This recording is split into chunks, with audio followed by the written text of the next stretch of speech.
بسم اللہ الرحمن الرحیم۔ السلام علیکم میرے دوستو، کیا حال چال ہیں؟ میں امید کرتا ہوں کہ میرے تمام دوست خیریت سے ہوں گے۔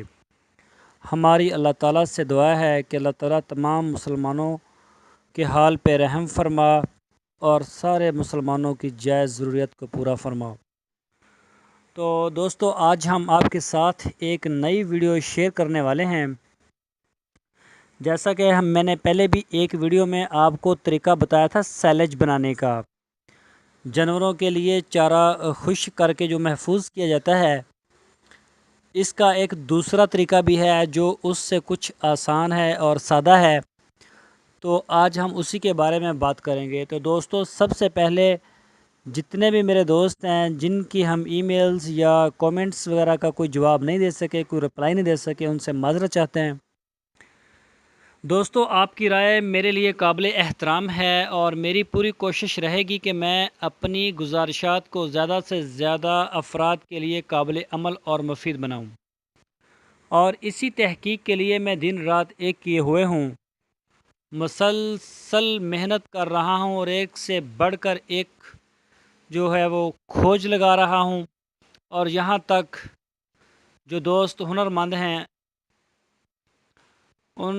جہاں تک جو دوست میرے ہنرمندوں کے لیے مشاورت کی بات ہے، تو مجھے علم نہیں کہ کس شخص کے پاس کیسا ہنر ہے، تو آپ انفرادی طور پر اپنا اپنا ہنر لازمی بتائیں تاکہ آپ کو انفرادی معاونت دے سکوں۔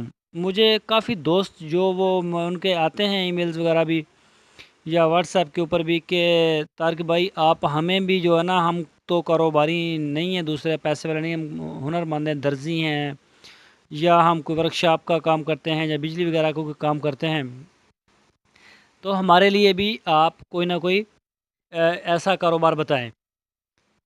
تو اب دیکھیں، مجھے تو پتہ ہی نہیں جو بھی لوگ میرے چینل کو دیکھنے والے ہیں وہ کیا کرتے ہیں، کیا نہیں کرتے، کیا ان کے کیسے انٹرسٹ ہیں کاروبار کے، تو آپ جو ہے مجھے اپنے کومنٹس میں ضرور بتائیں بھی، اگر آپ کوئی رائے چاہتے ہیں، یا مجھے ای میلز میں بتائیں کہ اس طرح کے ہمارے کاروبار ہیں، تو اس کے اوپر پھر انشاءاللہ ضرور بات بھی کریں گے۔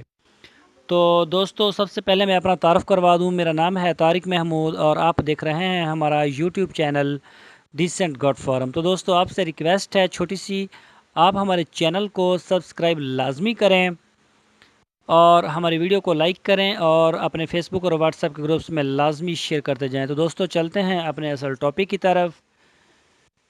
تو دوستو، سائلیج بنانے کا جو دوسرا طریقہ یہ ہے کہ کترا ہوا سبز چارہ زمین پر ڈھیر کر کے اسے اچھی طرح سے دبایا جاتا ہے، اور اس طرح ایک تہ کے اوپر دوسری تہ بنا کر اوپر سے پلاسٹک سے ڈھانپ دیا جاتا ہے، شاپر وغیرہ سے، اور آخر میں پلاسٹک کے اوپر نرم مٹی ڈال کر ہوا کا راستہ بند کر دیا جاتا ہے۔ ڈھیر کی شکل گول یا چکور ہو سکتی ہے۔ اگر کوئی چاہے کہ سائلیج ہموار زمین پر بنا لے تو اس صورت میں پلاسٹک کا استعمال ضروری ہے، کیونکہ اس صورت میں پانی اور ہوا کا دخول کا احتمال کم ہوگا۔ آخر میں اوپر سے نرم مٹی ڈال کر لپائی کر لی جائے۔ نرم مٹی کی تہ تقریباً 1 فٹ موٹی ہونی چاہیے۔ مٹی کے بوجھ سے سائلیج میں باقی مائدہ جو ہوا تھوڑی بہت اندر رہ گئی تھی وہ نکل جائے گی اور پانی سائلیج کے اندر نہیں جا سکے گا۔ تو خمیرہ چارہ بنانے کے لیے مختلف قسم کے گڑھے بنانے کا دستور ہے۔ ان گڑھوں کی شکل اور حجم کا دار و مدار علاقے کے موسمی حالات اور ان میں محفوظ کیے جانے والے چارے کی مقدار پر منحصر ہے۔ یہ گڑھے سطح زمین کے اوپر یا نیچے تعمیر کیے جا سکتے ہیں۔ شکل کے لحاظ سے گھڑا گول یا چکور بنایا جا سکتا ہے۔ عام طور پر 8 فٹ گہرا اور 8 فٹ قطر کا گول گھڑا 1 ایکڑ زمین سے حاصل ہونے والے چارے کو محفوظ کرنے کے لیے کافی سمجھا جاتا ہے۔ تو جب ہم نے پہلی ویڈیو اپلوڈ کی تھی تو اس کے اوپر کافی دوستوں نے مجھے کہا کہ اس کی جگہ کتنی لگے گی، جگہ کی لمبائی چڑھائی جو اپنے بنکر بنانا ہے اس میں کتنی جگہ کا چارہ آ سکے گا، تو یہ بھی ہم نے آپ کو بتا دیا کہ 8 وہ گہرا ہو اور 8 ہی فٹ اس کی چوڑائی ہو، تو اس میں 1 ایکڑ کا آپ چارہ جو جمع سٹاک کر سکتے ہیں، اس کا سائلیج بنا سکتے ہیں۔ تو دوستو پہلے اگر گڑھے کے چاروں طرف اور فرش پر پلاسٹک کی شیٹ ڈال لی جائے تو بہتر نتائج حاصل ہوتے ہیں۔ مارچ یا اپریل میں بنایا گیا سائلیج تازہ چارے کی قلت کے دنوں میں یعنی مئی اور جون، جبکہ نومبر تک بنایا گیا سائلیج جنوری تک جانوروں کو کھلایا جا سکتا ہے۔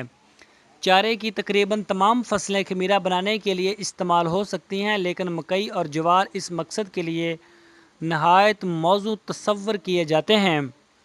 پھلی دار چارے میں چونکہ شکر کم اور پروٹین یعنی لمحات زیادہ مقدار میں پائے جاتے ہیں، اس لیے ایسے چارے کا خمیرہ بنانے سے پہلے تھوڑی مقدار میں پروٹین رکھنے والا چارہ یا شیرہ ملانے کی سفارش کی جاتی ہے۔ دوستو برسیم کا چارہ پانی کی زیادہ مقدار میں موجودگی کی وجہ سے خمیرہ بنانے کے لیے موزوں نہیں رہتا، البتہ اس میں 25% بھوسا یا خشک چھلکے یا فصلوں کے خشک اجزاء ملا کے خمیرہ بنانے کے امکانات پیدا کیے جا سکتے ہیں۔ جئی کی فصل بھی خمیرہ چارہ بنانے میں کامیابی سے استعمال کی جا سکتی ہے۔ تو دوستو خشک چارے کو خشک حالت میں محفوظ کرنے کے لیے چارے کی فصل کو خشک موسم میں کاٹ کر 2 سے 3 دن تک دھوپ میں خشک کریں۔ چارے کو خشک کرتے وقت اس بات کا خیال رکھیں کہ تمام چارے کو یکساں دھوپ میسر آئے اور پتے ضائع نہ ہوں۔ چارے کو خشک کرتے وقت اسے ترنگلی یا کسی اور چیز کے ذریعے الٹاتے رہیں۔ برسیم کو خشک کرنے کے لیے خاص قسم کے اسٹینڈ بھی بنائے جاتے ہیں، لیکن ایک عام ذمہ دار کے لیے اسے زمین پر پھیلا کر خشک کرنا نسبتاً آسان اور سود مند رہتا ہے۔ دوستو جب خشک کیے گئے چارے میں نمی کی مقدار 30% سے کم رہ جائے تو اسے گانٹھوں کی شکل میں محفوظ کر لیں۔ نمی کی مقدار معلوم کرنے کا آسان طریقہ یہ ہے کہ تھوڑے سے خشک چارے کو گٹے کی صورت میں دونوں ہاتھوں سے انگوٹھوں کی مدد سے دونوں ہاتھوں سے مروڑیں۔ اگر چارے میں نمی ہوگی تو یہ آسانی سے ٹوٹ جائے گا اور ٹوٹنے والے حصے پر نمی نہیں ہوگی۔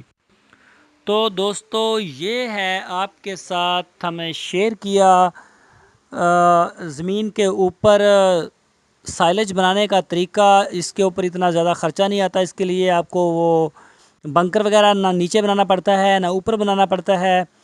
تو آپ اس کے اوپر رکھ کے زمین کے اوپر پلاسٹک بچھا کے پھر اس کے اوپر پلاسٹک دے دیں اور اوپر مٹی ڈال دیں تو بھی آپ اس کو استعمال کر سکتے ہیں۔ لیکن جیسا کہ ہم پہلے اپنی ویڈیو میں بتا چکے ہیں کہ جب بھی آپ نے اس کو استعمال کروانا ہے جانوروں کے لیے تو یہ تسلی کر لیں کہ یہ جو چارہ آپ کا ہے سائلیج، اس کو پھپھوندی نہ لگی ہو۔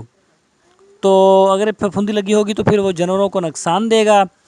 تو دوستو یہ تھا ہمارا آج کا ٹاپک۔ میں امید کرتا ہوں کہ آپ کو ہماری آج کی جو ویڈیو ہے، آج کا ٹاپک ہے، وہ پسند آیا ہوگا۔